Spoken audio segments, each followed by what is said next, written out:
të cilët na vinë nga praktika e Muhamedit a.s. dhe sahabëve të tij në aspektin e bamirësisë dhe në aspektin e dhënies së pasurisë ose dhënies së bamirësisë, me pak fjalë. Pejgamberi a.s. ishte shumë, pra siç e thash në fillim, ishte shumë bujar. Ai jepte shumë dhe inkurajonte edhe shokët e tij që të jepnin, sepse nëse jep vetëm një njeri, tjerë nuk japin, nuk e ndihmon shoqërinë sa duhet.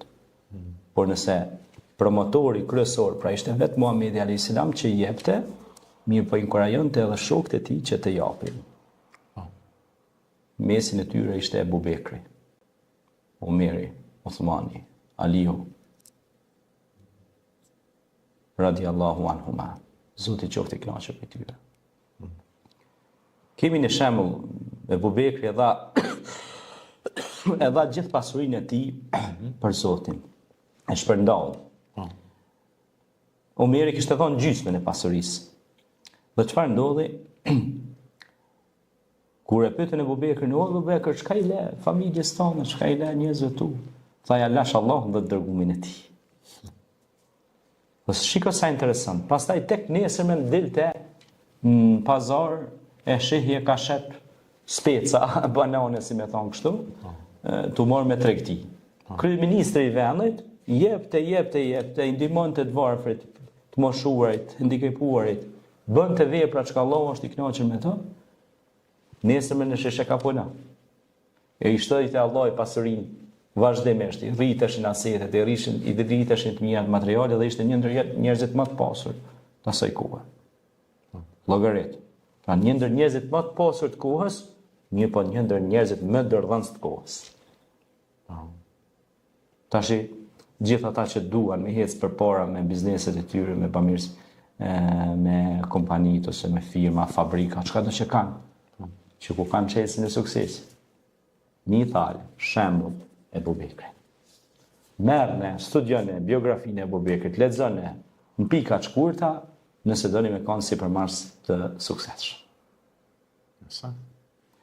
Kjo është, pastaj pejgamberi selam shpesh nxiste thotë, jepni sadaka sepse ajo i largon smundjet, belat, sadakoja shton pasurinë, sadakoja është dritë, largon errësirat, hap rrugë. Pa ta pas rastin me taku një shok, një mik, një dashamir në Evropë dhe më thoi ke nona e me tha sarë që vesha në Kosovë, pe atje ai ka një industri të dyrëve dhe drejtarëve atje. Dhe më tha sarë që vesha në vend lindje, më thonë ke nona, qysh djallë jam të kur s'po lënduash, as po të bje me prit në trafik, edhe po vjen shumë shpejt edhe po vjen shumë mirë. Në të kuptim shumë shpejt. Do më thonë s'po të vjen me prit në... Pa pengesa. Edhe tha bosjesha një ditë i thash non, une aksidentet, pengesat në rrugë, gjitha problemet e mundshme i kom pagu pa unë një sala. Tha nona, tha qysh i ki pagu pa unë një sala, tha së më kuptoj. Tha shoj non, unë e pe atje i kom do familje me jetima dhe dvarfër që ja u jap sadakat pa unis, edhe pastaj bëj bismillah, e ndezi makinën edhe vi dhe në Kosovë.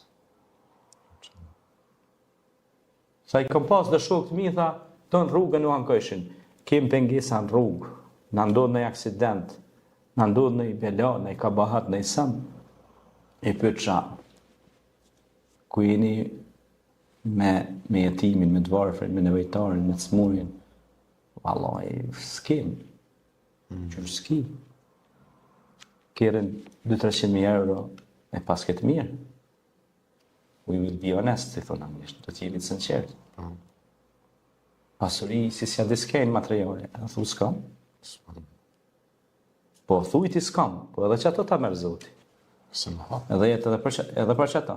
Mos bëj kufru neme, mirat mirave të Zotit shkele, me mëhut mirat që të ka thonë Allah. Pejgamberi selam është lutë dhe ka thonë, Allahumma inni a'udhu bika min al-kufri wal faqr. O Zot, më ruaj nga mohimi yt dhe nga varfëria. Edhe shumë është interesant kjo, pse ka thonë mohimi tani varfëria. Sepse shumica e guhëve të aty në njerëzve që ankohen janë mohus. Dhe duke thënë s'kam, e mohën krijuesin, i mohën të mirat e krijuesit që ka dhënë Allahu, edhe e sjell.